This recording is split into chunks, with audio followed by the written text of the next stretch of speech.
Hey mga kaibigan! May kwento akong ibabahagi sa inyo ngayon tungkol sa pag-asa at mga pagsubok. Kwento ito ng isang Filipina caregiver na nagmana ng malaking kayamanan mula sa pasyenteng inalagaan niya ng 7 taon. Pero, hindi doon nagtatapos ang lahat. May kasunod itong legal na laban mula sa dating asawa at anak ng pasyente na nalulong sa droga. Kilalanin natin si Maria, isang masipag at mapagmahal na caregiver. Sa loob ng 7 taon, hindi niya iniwan ang kanyang pasyente na si Mr. Reyes, kahit sa mga pinakamahirap na sandali. Dahil sa kanyang dedikasyon, ipinamana ni Mr. Reyes ang malaking bahagi ng kanyang kayamanan kay Maria. Sino ba namang mag-aakala ng simpleng pagmamalasakit na ito ay magdadala ng malaking pagbabago sa buhay ni Maria? Pero hindi doon nagtapos ang kwento.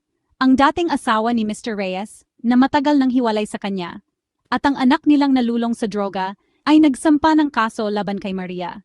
Inaakusahan nila si Maria na sinamantala at minanipula si Mr. Reyes para makuha ang kanyang kayamanan. Pinipilit nila na ang kayamanan ay dapat mapunta sa kanila at hindi kay Maria. Sa kabila ng mga paratang, hindi nagpatinag si Maria. Humingi siya ng tulong sa kanyang mga kaibigan at mga legal na eksperto para ipaglaban ang kanyang karapatan. Ang labanang legal na ito ay nagdulot ng matinding emosyon at maraming pag-aalala. Pero sa kabila ng lahat, nanatiling matatag si Maria. Patunay ito na ang katotohanan ay laging mananaig.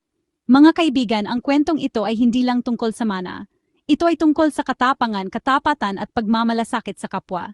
Si Maria ay isang halimbawa ng tunay na paglilingkod at pagmamahal, kahit pa nangangailangan ito ng sakripisyo at pagtitiis. Sa huli, nanaig ang hustisya. Napatunayan sa korte na malinis ang intensyon ni Maria at karapat-dapat siya makatanggap ng mana mula kay Mr. Reyes.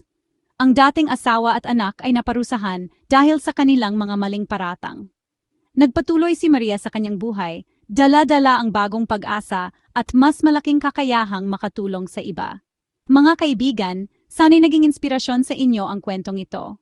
Patunay ito na sa bawat pagsubok, may naghihintay na tagumpay para sa mga may malinis na puso at mabuting intensyon. Salamat sa pakikinig at hanggang sa muli. Kung nagustuhan ninyo ang mga maikling kwento tulad nito, huwag kalimutang mag-subscribe sa aking channel.